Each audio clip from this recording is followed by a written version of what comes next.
এই দেশের মানুষ একটি সুষ্ঠু নির্বাচনের জন্য অধীর আগ্রহে তাকিয়েছিল। দীর্ঘ 17 বছর বাংলাদেশ জাতীয়তাবাদী দল এবং দলের নেতা চেয়ারপারসন আমাদের তারেক রহমান সাহেবের নেতৃত্বে এবং বেগম খালেদা জিয়া যখন চেয়ারপারসন ছিলেন তার নেতৃত্বে আমরা গণতান্ত্রিক একটি আন্দোলন গড়ে তুলেছিলাম যে এই দেশে থেকে ফ্যাসিস্ট সরকারকে বিতাড়িত করার জন্য এবং একটি গণতন্ত্র প্রতিষ্ঠা করার জন্য যে আন্দোলন, সেই আন্দোলনের নেতৃত্ব দিয়েছিলেন বিএনপি এবং তার নেতা তারেক রহমান সাহেব।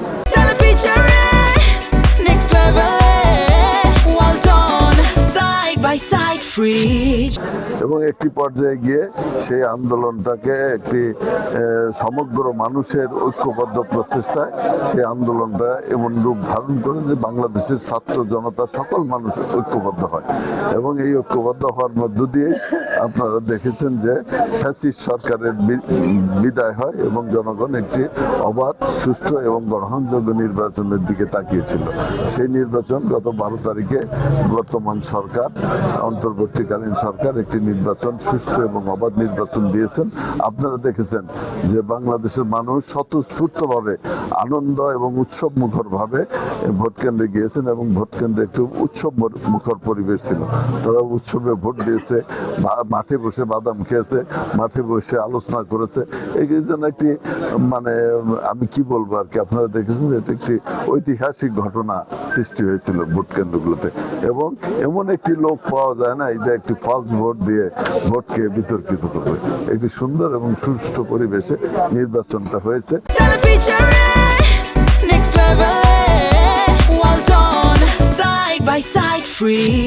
এটা একমাত্র জনগণ স্বতঃস্ফূর্ত ছিল বিদায় এটা সম্ভব হয়েছে। আমি সংক্ষেপে বলতে পারি যে আপনারা জানেন যে এটা 30 শয্যা বিশিষ্ট একটি হাসপাতাল ছিল এবং এই হাসপাতালটি 50 শয্যায় উন্নতিকরণ হয়েছিল আমার সময়। আমি তো এটাকে 50 শয্যায় উন্নতি করেছিলাম এবং আগামীতে অবশ্যই এটাকে 100 শয্যায় উন্নতিকরণ এবং চরবাসীদের চিকিৎসার ব্যবস্থা যাতে এখানে হয়, সাধারণ মানুষের, গরিব নির্যাতিত নিপীড়িত মানুষের চিকিৎসা যাতে এখানে হয় তার ব্যবস্থা উদ্যোগ অবশ্যই আমরা গ্রহণ করব। গ্যাসের বিষয়টা এই মুহূর্তে আমি আপনাদের জনগণের কাছে মিথ্যা প্রতিশ্রুতি দিতে পারবো না। গ্যাসের বিষয়টা এখন একটু কঠিন ব্যাপার হয়ে দাঁড়িয়েছে।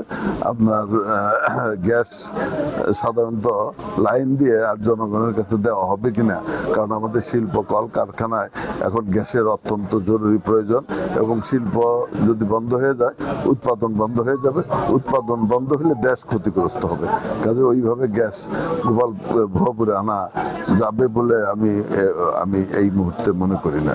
ইতিপূর্বে আমি বলেছি অনেকের কাছেই সেটা একটা সম্ভাবনা আছে।